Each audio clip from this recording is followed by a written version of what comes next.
Hello, everyone. Welcome back to the Wyatt Claypool Show. It's been a crazy week in Canadian politics, to put it mildly, and that's why I want to do the more long form version of the show so I can cover three of the big topics that people are asking a lot of questions about, and there's a lot of discussion online regarding. The first of which is the Liberal leadership race. Justin Trudeau declared his intent to step down as Prime Minister in March after the Liberal Party chooses a new leader, and people are wondering if this is even going to help the Liberal Party in the next federal election. I'm going to get to that in just a second, but I also just want to mention the two other topics today. We will also be talking about the ongoing controversy over Trump supposedly wanting to annex Canada and Greenland, and apparently the Panama Canal and probably your grandma's house too. I think it's all overblown. We'll talk about that later. It's silly, and I just kind of want to address all of the silly takes I keep seeing. And then the last thing is whether or not it is illegal for Justin Trudeau to have prorogued Parliament in the manner he has. Spoiler alert, it isn't. Justin Trudeau does terrible things every day, most of which are not illegal. This one is not illegal, just as it was not illegal for Stephen Harper to do. John Chrétien, John A. Macdonald, I believe Pierre Elliott Trudeau also did it. A lot of people have done it. Brian Mulroney's done it. Anyways, but let's go back to the first topic. So, the Liberal Party feels like it can gain momentum by replacing Trudeau. Can they? I don't know. If they gain any momentum, I'm not sure if it's any more than they had before they started pursuing the process of trying to force Trudeau out of office. But I'm not sure if it's more than that because unless the Liberals are starting to punch into the 30s, even the mid 30s, it's not going to change the outcome of the election. Let's make one thing clear. Pierre Poilievre, barring something insane happening, is very likely to be the next Prime Minister of Canada. The Liberal Party are fighting to see if they can remain as the second place party. That is the real goal of swapping Trudeau out with basically anybody else. So far, the only Liberal candidate for the leadership who has at least openly declared that they intend to run is former Liberal MP Frank Baylis. I watched an interview with him on CTV's Power Play. I think it was Vashi Kapelos's show.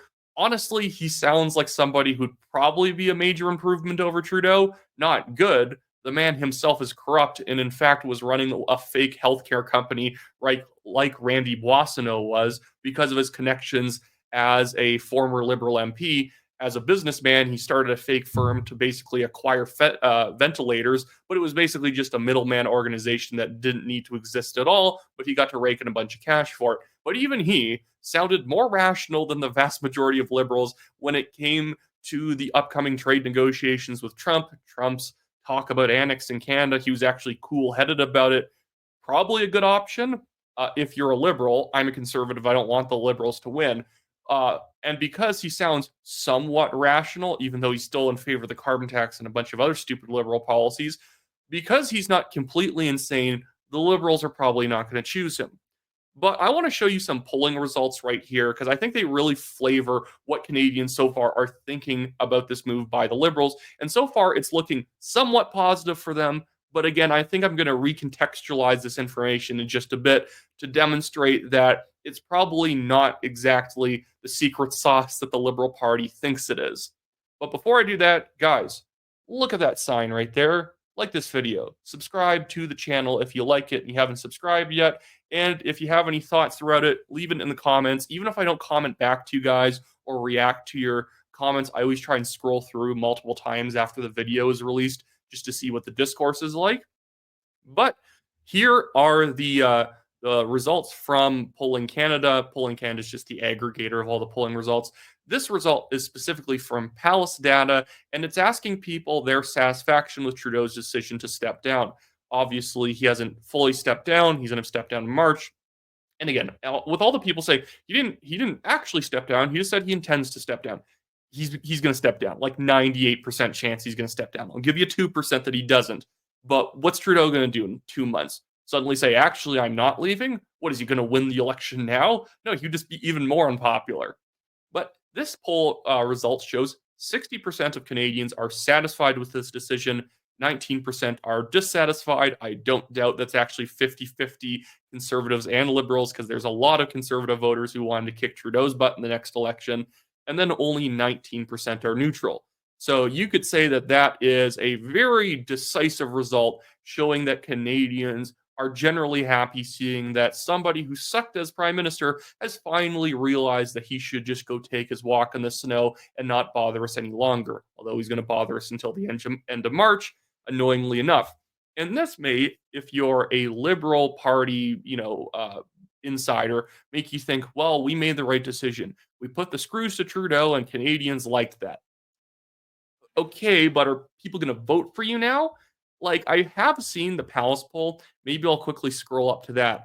There is a Palace poll out showing that the day after Trudeau decided to step down, the Liberal Party's polling did improve. Like, obviously, they're still way down from 2021, and the Conservatives are way up, but they're at 25%, which is far better than the last Palace poll, which had them at like 19 or 20%. So it's a gain. I'm not certain that this is actually demonstrating that Canadians are like approving more of the Liberals now that Trudeau's gone. This might just be an outlier. It just might be the natural kind of up and down trends that you usually see in polls, because the Conservatives are still at 42%. That's more than enough to not just get a majority, but get a majority where you have a padding of 25 to 30 seats at least. And again, that number is completely contingent on who they actually choose. And I don't know how they choose anybody who isn't going to have the stench of Justin Trudeau on them, other than maybe like Frank Baylis. Maybe would be the best choice. He's the only guy in the race at the moment. Like, Christy Clark technically doesn't have the stench of Trudeau on her. I don't think that many people like her, especially not even in her home province of British Columbia. So I don't know who actually ends up being the better leader than Trudeau. Again, I think Trudeau sucks, but as a conservative, I will objectively view that he probably had more name recognition and charisma than any of these people are capable of getting. But here's another question from Palace. They say the chances of the Liberals winning the next election are better without Trudeau as the leader. And this is another result that might make you feel a little bit confident if you're a Liberal Party organizer. Agree is 43%, disagree is 27%, and neutral is 24%. And we talked about it yesterday. Liberal MP from New Brunswick, Wayne Long, said, well, this has made our chances of winning the next election go up by 1,000%. And like, maybe that's true, but if the only reason it's true is because your guys' chances of winning the next election couldn't even be charted. It was like less than 0%. So if you multiply that by 1,000, you're still not going to win. So Canadians might perceive that the Liberals are doing better, but that's just because they perceived the main problem of the Liberals being Trudeau. I don't actually think the main problem for the Liberals was Trudeau. It's the mentality that let a Trudeau-like figure be the prime minister for almost 10 years. That's the real problem that the Liberals had, was the fact that they have no standards. The fact that they are metropolitan, progressive, whiny elites. That is the Liberal Party's problem. And so far, that you know who's running actually counteracts that? Who isn't a hopelessly stuffy metropolitan who's running? They literally all are. Even Frank Baylis is, who I've been saying some sort of minorly nice things about.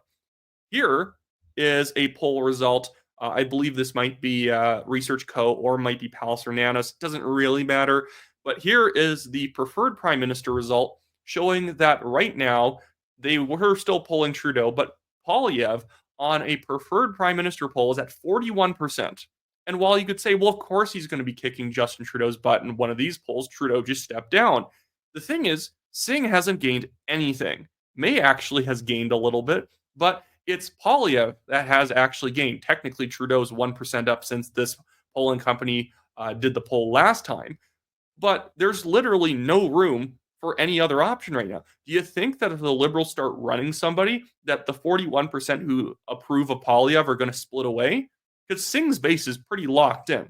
The 14% that are preferring Singh are all hardcore NDP. If you run a Freeland, they're not coming over. If you run Francois Philippe Champagne, a bunch of the NDP people are not going to move over to you, nor are the Greens, nor are the Bloc.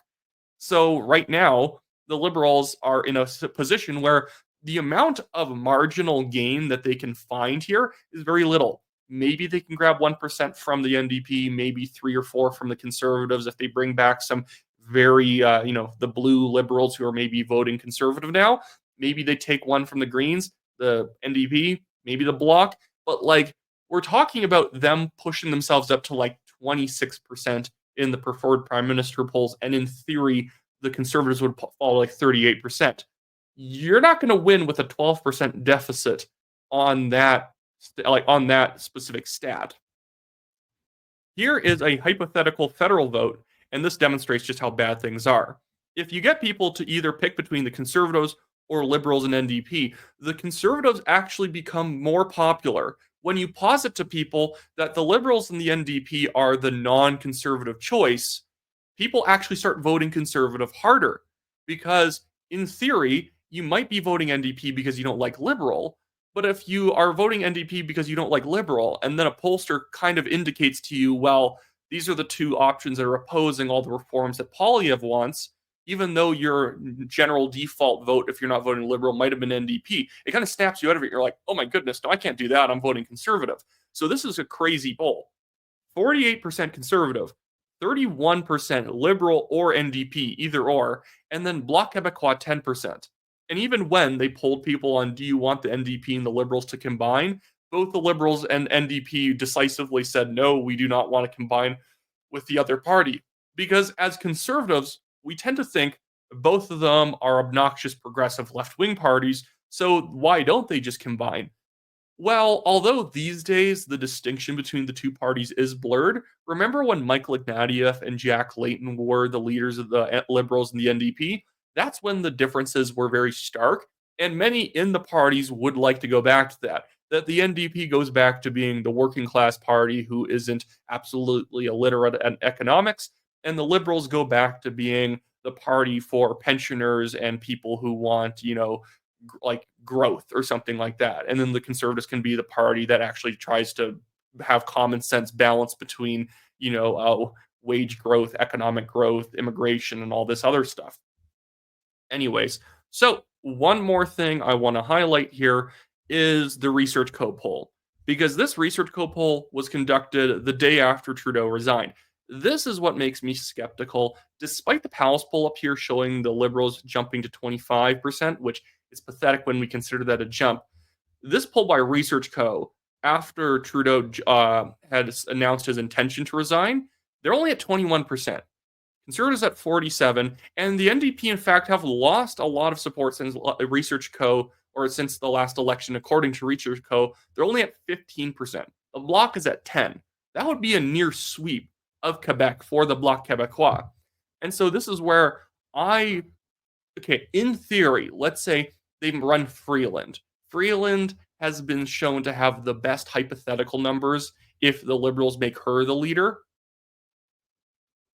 that they would recover to like 55 seats, which is insane that we're talking about the Liberals sub 100 seats, and that's a good thing for them, that it's better than what Trudeau was at. Even if they put Chrystia Freeland in, the problem is that Chrystia Freeland is probably only going to get the Liberals back to where they were 6 months ago. 6 months ago was when the initial calls for Justin Trudeau were starting to heat up. So really, this entire Liberal leadership process has been a practice of futility, that they had to basically force their own numbers down even further. So they had to knife themselves and go from 26% in the polls down to sometimes just 18% or 17%. They're hovering around like 20 right now, 21. So they've had to hurt themselves to get rid of Trudeau, basically damage their own party brand to sort of, unnerve Trudeau, make the ground shift below him and make him freak out and declare that, yes, I will leave, blah, blah.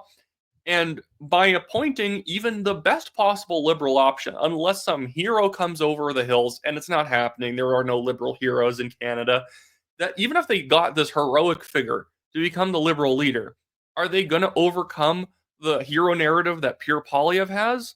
Everyone already likes Poilievre. I know not everyone likes Poilievre, but in the macro sense in politics, when you're above 40% in preferred prime minister polls and you're competing with 6 parties for that metric, you're pretty popular.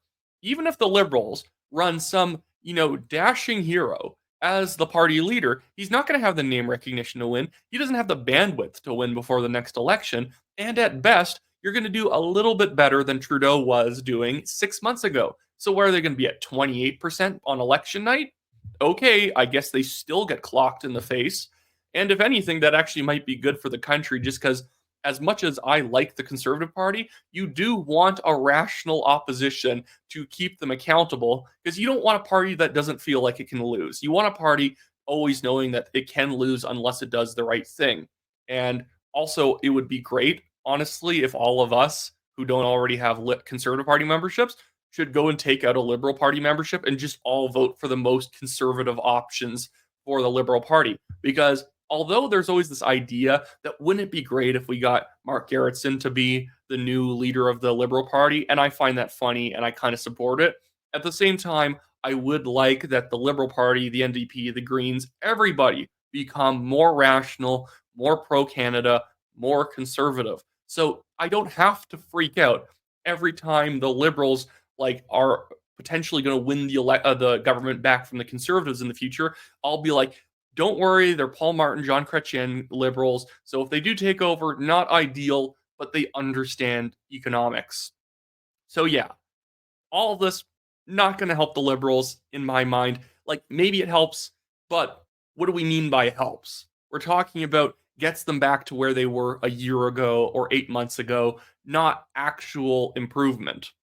Anyways, okay, let's move on to the next topic. But before I do that, I just want to plug my website, actually, WyattClaypool.com. Go check it out. It's linked in the description below, as well as pinned at the top of the comments below the legal fund. If you want to sign up there, I can give you good recommendations on who to vote for in conservative nominations around the country. One nomination in the Malahat area on Vancouver Island federally. There's a great candidate named Charles Borg running for that riding. He's a veteran, very orthodox conservative, across the board conservative. I'd be supporting him. In Abbotsford, South Langley, I really like the candidate Steve Schaefer, so I'd go check him out. And there are some other ridings that I'm going to be finding candidates I think are good conservative, standard bearers to be holding down these ridings, because we don't want NDP liberalish candidates running in conservative ridings, or basically conservative nominations, just because they know they can't win as NDP or liberal candidates. Here's a thing that's actually concerning me. Jas Johal reported on this, but I do know it's true. So even though it's Jas Johal, I do want to mention this. Look at this.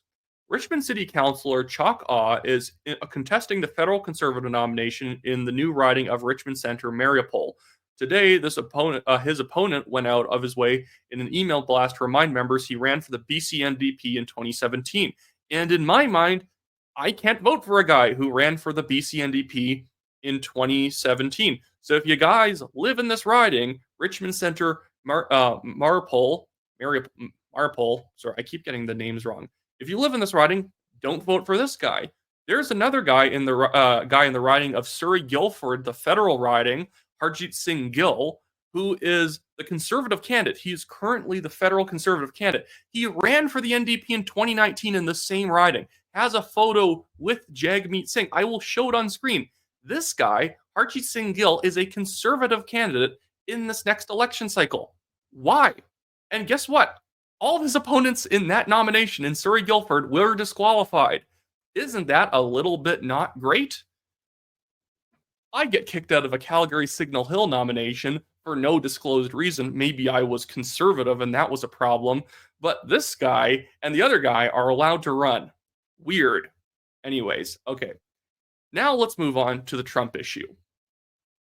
Stop setting your hair on fire, guys. I know you guys aren't, although there are some people in the comments saying, Wyatt, you're naive. The Americans wanted to take us over, and they've always been attempting to take over Canada. They haven't, put down the John Turner Kool-Aid.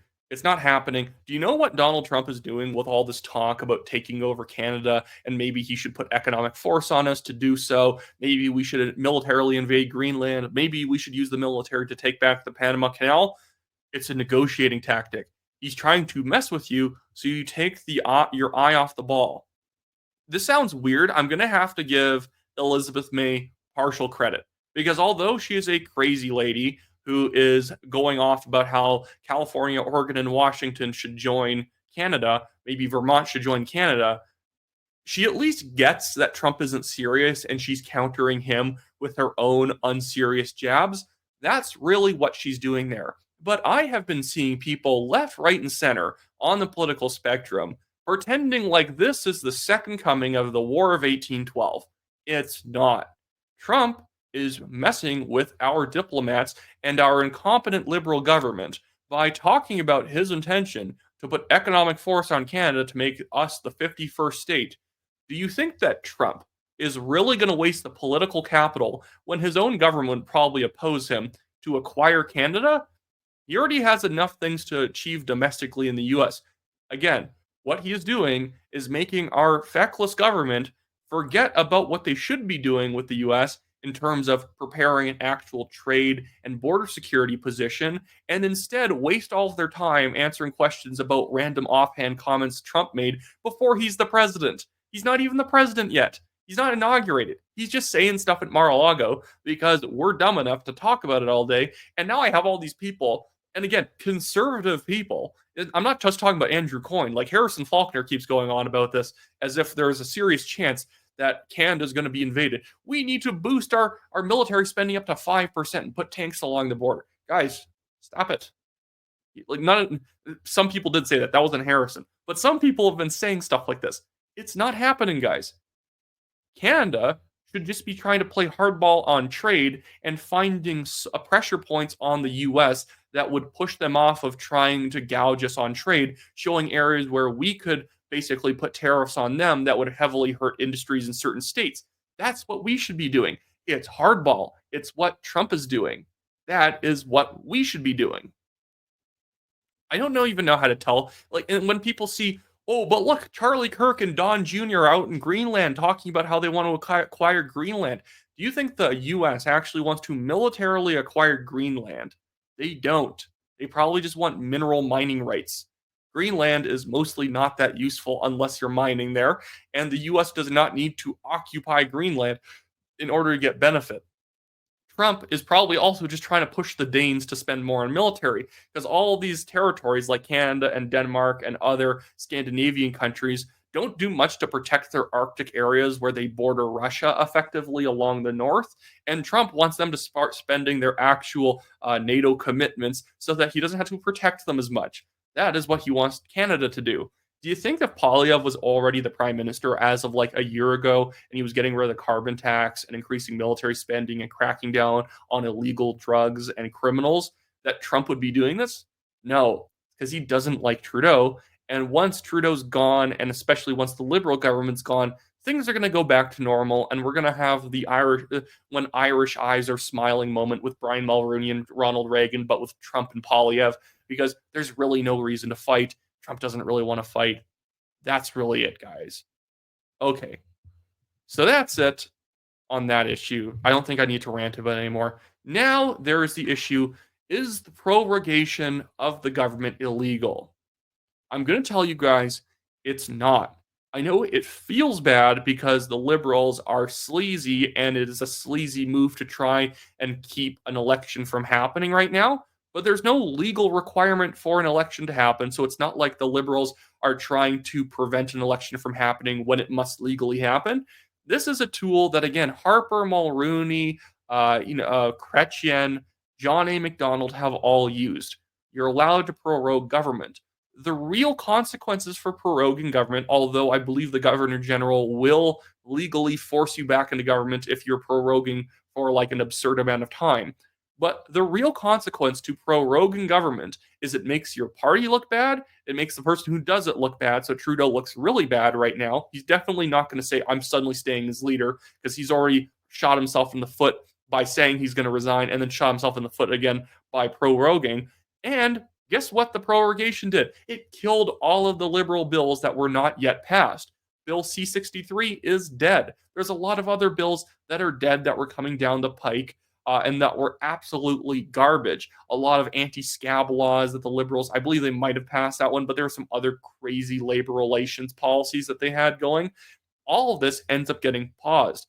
Again, Bill C-63, the hate speech bill, the online hate act or whatever it was, trying to lock up Canadians, put ankle monitors on them because they might say something hateful. That's gone right now, and there's not enough time to table it and pass it before the next election. Good. And so when I see the Justice Center for Constitutional Freedoms, the JCCF, filing a lawsuit in the federal court to bring the government back, do you know what this is, guys? I'm going to be really honest. It's because they want money and they're going to ask you for donations to push this forward. That is why the JCCF is doing this. Do they have a legal case to base this on? No. People are using examples from the UK. Well, the courts brought back Boris Johnson's government. Okay, this is Canada, not the United Kingdom. By the way, in the UK, courts are very corrupt and often overrule the government from doing sensible things. I don't think I want that in Canada, where we make judges legislators who can do whatever they want. We already have half that problem in this country. The UK has even worse. As much as I dislike Justin Trudeau, I don't then want the power of what the government does and when it does it in the hands of random, very liberal, unelected judges. They're all appointed by Trudeau. So let's not give them more power, guys. Just a thought. Just a little bit of a thought. This stuff always annoys me, drives me up the wall. whenever we let's not cause 7 problems to try and solve one. There's a lot of bad stuff that Trudeau's doing, but let's not set our hair on fire just as we shouldn't be setting our hair on fire over what Trump is doing. Yeah. Here's actually one thing I want to cover before I end this. This was brought up by my friend Guneet Singh on social media yesterday. He says, people are bragging about getting Canadian citizenship without stepping foot in Canada. What on earth have we become as a country, and our institutions have failed us? So he has this screenshot from a TikTok video of immigrants from India saying, secured my Canadian citizenship without even going to Canada. And yeah, like my friend Daniel Boardman said, deport. We should not let people get Canadian citizenships without the proper quality checks to know that you're actually wanting to be a citizen because you want to live here and contribute. Not that you want to get your citizenship, but as long as you don't have to do anything, that's insane. Like I've said before, I want to slash immigration and visa rates by 80% and then put in a very strict point system with checks for value, skills, means, and caps on dependents. You don't get to bring every single uncle, aunt, and grandparent with you because guess what? When you leave your home country, you are coming to a new country to live there and take risks, live there, start a new life. Not bring your life with you. That's not how immigration worked back in the 1910s, the 1800s, when people would only come with themselves and usually just themselves, but sometimes like themselves and their spouse. We actually need standards again. Hopefully that's not controversial to say, but standards need to be brought back in, and we should not be renewing any work or student visas right now unless somebody is in the middle of a legitimate degree. Past that, just because why aren't you renewing my visa? I had an immigration lawyer tell me they were. Okay, well, you got lied to, dude. I don't know how to help you. Maybe we'll pay for your plane ticket to go home, but you got to go home. Because I don't agree with some people saying, well, if they were lied to, we should at least give them something. We should give them some job. No. Or guess what's going to happen? There are always just going to be more excuses as to why you should stay. Well, I was lied to by an immigration lawyer. That's going to be the new lie, is lying about being lied to in order to justify staying. I don't like that. Let's make sure that we can, let's cut that off at the knees. No more. Anyways, so that's it for me today, guys. Everything's looking really good for the Conservatives. Once we actually have liberals starting to declare their candidacy in the Liberal Party's leadership race, I am going to be covering the individual candidates running. I'll probably do a very edited video where I go person by person. So, Frank Bayless to Chrystia Freeland to Melanie Joly, and I kind of give a bit of a bio. Who is this person? What kind of lane are they filling in the Liberal leadership? So far, I would say Frank Bayless is very much the more blue liberal businessman. Chrystia Freeland is the metropolitan wonk. Mark Carney is the kind of technocratic central banker. really, I think that guy's going to be a complete turkey when he jumps in the race. Who cares about him? But anyways, that's it for me today, guys. Like the video, subscribe to the channel, sign up on my website, wyattclaypool.com, and I'll see you guys next time.